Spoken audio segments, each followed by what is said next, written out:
กินสร้างไปเฮือนเปื้อนไม่สูงปีส่วนแรงไข่ลวงผีและผู้ถ่อมยินกูก็คาสื่อสายทวนเมื่อในขามีลองตูทบเจ้าเก่าใครเอามาใครเนอวยก็อวยเสไล่ถ่วมกันลวงต่างตังมวลไล่ป่อเป็นมาพองต่างเป็นโควิดป่อเมื่อหลายปีป่วนมาในกวยเมื่อหนังอันเฮาไล่คู่กันว่าต่างเปลี่ยนลงในเฮ็ดให้กวนเฮาเลือดไม่ย้อนมันก็หือเตว่าข้าก็ไล่ตัวการย้อนมันย้อนเปื่ออยู่เมืองไทยวายเสียมมีการเฮ็ดและลวงให้ป่วนกะข้าคัดเจอหาการใหม่ลงกะติกเย้าก็ไล่หันการอันหนึ่งเนอเพชรปลูกเปลี่ยนการโลเนียดด้วยถึงม้าตา1วงในลีกอันปืนเผาหาการนั่นก็ทางเสียงนี้ว่า1วัน8ปากกาเข้าพักตั้งกินมาแต่อำโฮมกันเปลี่ยนเที่ยงตีหนึ่งหังมันขอปอด้วยขอกามปั่นตั้งหันถึงเย้ามีกวนอ่อนกันลาดว่าส่วนเสอในหลายๆปอข้ากับสืบถามข้อมูลโหย่อยมันไล่หัวเจ้าเฮือนตั้งตึกเตกาต่างเวียงซึ่งโลกวนเมื่อด้วยถึงลุมลาปันหมาตีเฮือนข้าก็ตกลงพร้อมเจอจวมย้อนเหตุการณ์อันในปอเที่ยงวันหนึ่งมาข้าก็เมื่อตีเฮือนหลังนั่นเปลี่ยนเที่ยงเอื้องหนึ่งเจอเอื้องเดียวกันตั้งอันคาอยู่เฮือนหลังนั่นอยู่ในวานซัมปาเทือนปอหันเสาขวางเฮือนก็ต้วงตักไม่สูงลาต่อกันกำนันเสาขวางเฮือนอ่อนข้าไปเลดด้วยเสื้อในเฮือนเปลี่ยนเฮือน2สั้นอันรองใหญ่แต่ก็ควักหมาอยู่ตั้งหลังเฮือนมีหมาเปลี่ยนตาหลายเมียวข้ามคู่จักเสียงใครมีหมวกเช้าตัวปอกับสืบกูลองแคมเดียบเย้าเจ้าขวางเฮือนก็ถามข่าวออกมา2น้องกูผี5อยู่ปอไหลยินเสียงนั้นข่ากอมตันไหลตั้งตัวและ10ลาดเที่ยงลาดซื่อเฮือนปีมีผีน้องเตหัดอยู่5ซึ่งคือหลานั่นปีกำนันเจ้าขวางเฮือนก็ลาดค่านายมันตั้งตึกตายตีเฮือนในป่วนมา 2-3 วันกวยตัวตายนายมันแต่ก็ไล่ส่งกาขับขึงจอมนั่งพิงทุงพุทธศาสนาตั้งวันเกิดตัวเก่าเย้าและเจ้าของเฮือนหลังในก็ตั้งตึกเตกาเข้าโฮมปางมาซามันลาดว่าไว้เสียนายมันตายเย้าตั้งตึกหันมันไปอยู่จอมเฮือน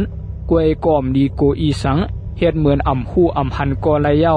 กำนันมาเฮ็ดให้ข้าววนน้ำคำเสอหลักวนอยู่เนเจอเงินแลผีสวงอันในเตเลือกอันไหลกำลุนสูตรกาไหลเลือกเงินลาดว่าเตเหตุการณ์ในย้อนเปิดตกกินเย้าใส่ไอ้น้องหัดจะอยู่ไปเฮือนในไว้ให้ถึง1วงหน้าลาดสูตรเจ้าของเฮือนตบกวางหลังคาวายนั่นก็ออกข่าวต่างกาต่างเอืองกึนเลือคากวยอยู่ไปเฮือนก็เหลียวตั้งหมาหมวกเศร้าตัววายเสนั่นคาเตเลี้ยงเข้ามาตั้งกลางในแลกลางคำปัดเพียวปันควักเขาสั่งมามังโตโกกลมลูกลิ้นคาเตอ่ำนำปันกูเจอกูลวงเข้มแลบลีและป่วนมา2วันเย้าอันข้ามหันลวงเปียกเปืองหลักหลายเปืองไหลสวมหนังปอเลี้ยงคาลาดไว้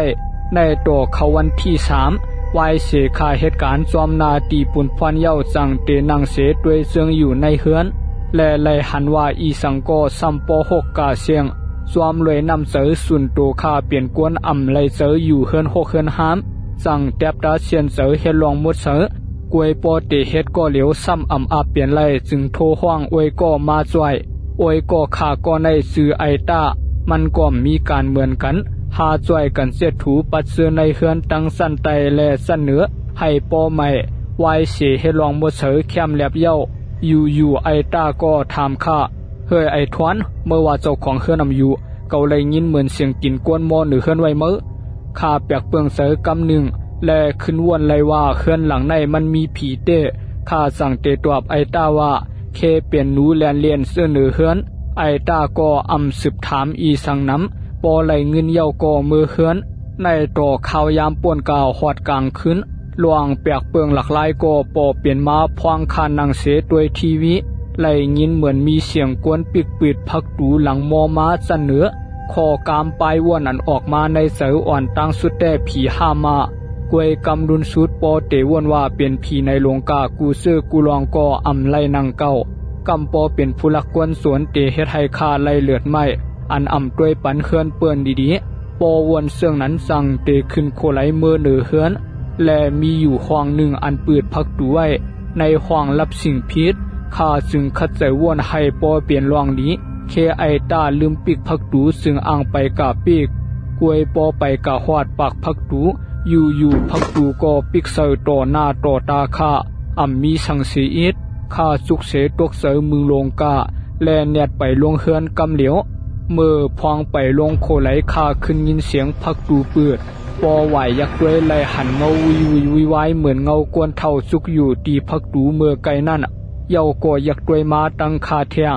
กำในแต่ทางเสียงดีหนาเย้าข้าจึงได้แลนลงเฮือนกำเหลียวคำนั่นข้ามหัดออกห้องนอนโตเก่าในต่อเมืองปอเลี้ยงวายเสนั่นคาเลยอยู่ในเฮือนนั่นตั้งอันตกเสอโกปอกลางวันเตเลยยินเสียงกวนเฮ็ดเสซื่อเสลวงในเฮือนหลังโมอยู่โกกกักเหมือนข้ามเลยอยู่โตก็เหลียวสายตาข้าก็ขุนหันเหมือนเป็นยิงกวนเท่าไปกะไปมาซื้อในเฮือนไว้เฮ็ดให้ข้าขุนยักด้วยจอมอยู่ตาลายกำกวยก็ซ้ำหันเฮ็ดให้ข้าปอตกเสอโกกะมดข้าอ่างมือขึ้นเปลี่ยนตาลายปอกเย้ากวยเจ้าของเฮือนโทรมาถามเปลี่ยนปอกเปลี่ยนไหลเจ้าของเฮือนลาดเย้าลาดเทียงว่าให้เยื่อนกันเอาปอมันมาเตปันเงินเหลือตาข้าให้ข้าอยู่ด้วยถึงปันมามันพ่องข้าก็ตกลงพร้อมเจอจวมในต่อวันที่5กำในข้างยาเฮาแห้งนาเลือเสเก่าถึงตีว่าปอเจิมแข็งสร้างเอาเปลี่ยนกวนยองกาก็จางเตเปลี่ยนไล่โหคำว่านั่นข้ากะซื้อตั้งกินมะมือพวางเตเปิดพักตูเฮือนคายยักด้วยมานพักตูเข้าในเฮือนไล่หันเงาเมเท่าก็หนึ่งสุกเสยักด้วยคาอยู่เหมือนกันข้าขุนตกเซลลงกะและเมเท่าก็นั่นก็หายกะเสข้าวนในใส่ว่ามังเทียงเย้าหามาข้าคัดเจอกันขอปืดพักตูเข้ากาตวนตาเตอยู่ให้ปอไล่คำนั้นข้าโทรห้องไอตามาอยู่เปลี่ยนอวยก็เย้าก็ผักให้มันซื้อปิยาและตังกินมาตีเฮือนไอตามาหอดเฮือนบ่ข่าว6 ม้งปอหอดมันก็ถามเฮ้ยแม่เท่าอันนั่งอยู่หน้าเฮือนนั่นเป็นไผอันนั้นข้าก็ส่วนเสอว่าแม่เท่าก็ไหลสั่งเตยักด้วยกาตั้งหน้าเฮือนกวยก็ซ้ำหันมีไผเก่าหมายถึงอันนั่งอยู่ที่หน้าพักตูเฮือนหลังในเฮ็ดให้ข้าตกเซลลงกาหวังว่าไอตาก็ยากินเย้าเหมือนกันข้ามไข่ปันมันหู้ลองเตสั่งเตว่าเคยักด้วยพิษโยในหังมันปอมันขึ้นไหวยักด้วยตั้งพักตูแหลมหันไผจึงมีหน้าตาวนกังกำนั้นข้าจึงโซมันลัดต่อกันต่างเสื้อต่างล่วงหาวันกันกินปิยาและด้วยทีวีคึงอยู่ต้านไอตาสั่งเตลูกาเข้าห้องน้ำปอมันปอกมาสั่งเตลาตัวข้าไอทวนเมื่อกะหยอกเกาจงเสเนข้าจึงวนกังกว่าเปือข้าตั้มไปลูกกาไหลเมื่อยอมหับมาดีเมื่อไก่ก่อมไหลปิกพักตูห้องน้ำเมื่อเกาสุกเฮเยียวอยู่เมื่อจันข้อซื้อเกาจงเสข้าหลวมวนในเจอตัวเก่าว่าแก้มเตเย้าก็ตอบมันว่าเกาเย้าเมื่อเรียนกำนั้นมันจึงมีหน้าตาเปียกเปื้องหลากหลายหาสั่งเตวันกันนั่งด้วยเสืองจวมกันเที่ยงและมันนั่งอยู่นิ่มๆไหวหายยักด้วยอันป้วนอันในเหมือนหาเสเสลวงข้าก็ลามไหลอยู่กวยก็เห็นเหมือนกวนคู่ลองสัง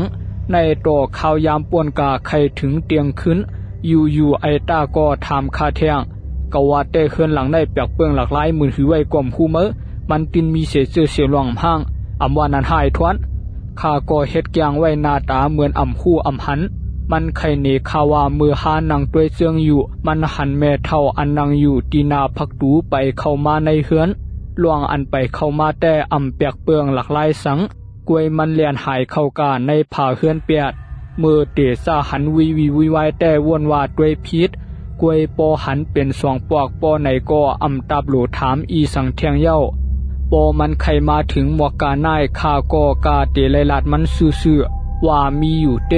และอันหลวงใหญ่ข้ามไลกายอกมันตีห้องน้ำปอลัดหมวกกาหน้ายไอตาหน้าตามันเปื้องลงกะข่าววนว่ามันตื่นเตสว่างกำเหลียวห้างกวยซ้ำเจอเสื่องนั้นไอตายิบเอาพงมันขึ้นมาและลาดว่าลีปอไหนเกาเตไทยส่งในเปื้อนตื่นเตลือหลังห้างสวงเมื่อเตกะซ้อมเก่า5ไอเน่เมื่ออย่าเฮ็ดจังนั้นเลยไอเก่ากวยไข่จามด้วยผีอันว่านั่นเก่าโกโลกำนั้นมันไปเลหาไทยวิดีโอจอดโตตั้งเฮือนก่อเหลียวในเฮือนก่อรับสิ่งวิไว้หาปืดไผเตียนหานังกวยทราบผ่าว่าก็เย็นเหงียวเปลี่ยนเสอมันเตไ ไอตาตั้งไทยตั้งลาลงกาติกแลเอาหายกาตั้งหลังเฮือนอยู่กำหนึ่งด้วยเหมือนว่าอ่ำมีลวงอีสังไอตาก็ขึ้นไทยวิดีโอออกมาขึ้นกำนั้นขึ้นมือจันสวงหนือเฮือนแม่เท่าสวงอยู่ห้าออกมาปันคาไทยพวงเฮ็ดเต้สวงยุ่มคาห้ามือคายักด้วยซ้อมหลังมันคาหันเงาเมเท่าไปขึ้นซ้อมหลังมันเต้ซ้อมรวยมันแต่อ่ำคู่โตข่าววนในใจว่ากวยนำมันเย้ากำในและเนลาดให้มันกึดโกเจ้าของเฮือนว่ากวยไอตามันไปหายขึ้นกาจันสวงเข้มแลบเย้าอยู่มอคามาเนตคาไหลยินเสียงเหมือนกวนปล่อยพักดูมออยู่ตกจันสวงแม่นมือเหลียวกันตั้งเจ้าของเฮือนโทรมาเอาดีๆคาก็เน็ตหับพงเจ้าของเฮือนซึ่งลาดว่าน้องขึ้นกาด้วยจันเหนือด้วยเปลี่ยนไผอวยก็น้องห้าหลวงอันเจ้าของเฮือนฮู้แต่ก็ด้วยในกวางไทยอันห่างไว้เหนือเฮือนออกข้าเป็นอวยก็คากวยมีลองอีสังฮู้ข้าน้องเน็ตขึ้นกาจอยเฮ็ดเตป้อมนั้นตื่นตายห้างปอเจ้าของเฮือนลัดเจืองนั้นคากรเนี่ยแลนขึ้นมือจันสวงกำเหนียวผางห่างอันคาหันเฮ็ดให้โหเจอตื่นซานโกเฮลงมากำเหนียวกว่าเปือไอตาตั้งตึงนั่งนิ่มๆลับตาอยู่ตีนาห้องอันหนึ่งตั้งหลังมันมีเงาแม่เท่าจุกเสเอามือมันหยิบโหไอตาพัดเสอพักดูมออยู่ตรงจอมนามันเป็นเลือดเป็นยางกาเสียงซ้ำปอปมกามดคูหนังฮักซบเลือดและแม่เท่าก็นั่นไหวมาอยากด้วยคาเหมือนอ่ำเปียงปอหันเสอและเหมือนใครถามว่าจ่วงมีปัญหาสังอันมันเฮ็ดต่ออวยก็คาเจืองนั้นมือพองนั้นสั่งอ่ำเจออวยก็คาเฮ็ดหือก็คาตื่นเตยองอ่ำห้างและสั่งว่าอ่ำยามหันแม่เท่านั้นมาอ่อนตั้งตื่นเขียงตายอยู่ตีนั้นเย้ากวยนั้นซ้ำเป็นอวยก็คาและคาก็ยามหันแม่เท่านั้นมาตาหลายปอกเย้าหรือเสียมโกตูสันเย้าคาคัดเจอไว้สติให้ปอหลีหลวงอันเฮ็ดไหลมือพองนั้นยกมือไว้ให้แม่เท่านั้นปล่อยปันอวยก็คาปอไหลเย้าแม่เท่าปล่อยมันกะเชกำนั้นแม่เท่าก็นั้นอยากด้วยคากำหนึ่งและเอาหายเข้าห้องกะตวนตาไอตาเอานวลลืมตัวลงกาตีนั่นข้าก็เน็ดหวานมันกาหงยาคำนั้นกำเหนียวเย้าก่อนวานเปลี่ยนก็มันอยู่ตีนั่นต่อถึงเมืองปอเลี้ยงปอไอตาตื่นมันเปลี่ยนอันเปียกเปืองเสือแลถามว่าเฮ็ดหือมันมานวันอยู่ตีหงยากวบสังนามันปอกำลงไว้ปอตันยาตีนเปื้อนข้าจังไข่เนลวงตังมดปั่นมันทวมไข่สุดเอามันมึงตกเสือโกลงกะกำนั้นมันสั่งไข่เนลวงอันมันหันปั่นคาทวมและสั่งเตเอาลืมโตกะไข่เนมือมันไถวิดีโอเสนอปอฮอดนาห้องตีหนึ่งเหมือนมีกวนหยิบโหมันพัดเสือพักตูและเอาลืมโตกาอ่ำคู่หางคู่โตเที่ยงวันนั้นไว้เสลงคงยาเย้าหาขึ้นมือตีเฮือนหลังนั่นเที่ยงและวันกันปิดด้วยวิดีโอในพงอันไอตาไทยไว้กวยอ่ำหันสังหรือเสไหลยินเสียงมันและลองรับสิ่งเสือในเฮือนกวยอ่ำมีอีสังในวิดีโอมันลาดว่าลาบโตโปตายเย้าอ่ำหัดเฮ็ดฮวาลงกาเที่ยงโหคำวันนั้นเจ้าของเฮือนก็ปอกมาและขามตับโลไข่เนลวงสังย้อนเปิดเจ้าของเฮือนด้วยกวางไทยอันห่างไว้จอมเสือในเฮือนก็หันมดไว้เสปันกาจางเย้าเจ้าของเฮือนไปถามคาเที่ยงเป็นหือพองไอ้น้องสองเฮาแน่ด้วยนาอวยก็ข้าก็ฮู้เย้าค่ะนามันตั้งตึกกำอยู่ตั้มไปหายในก็เปลี่ยนรองอันคาโตทบมาและเปลี่ยนรองยุ่มย้ำไผมันคาเนาะสั่งว่าอำยุ่มก็ถวมเอาลองเกี่ยวลองมูลก็เย้ากันไว้วันนาคาเตส่งลองนาลีโกมาปันปีน้องเขาไล่ถวมจอมกันเที่ยงคาไม่สุงคา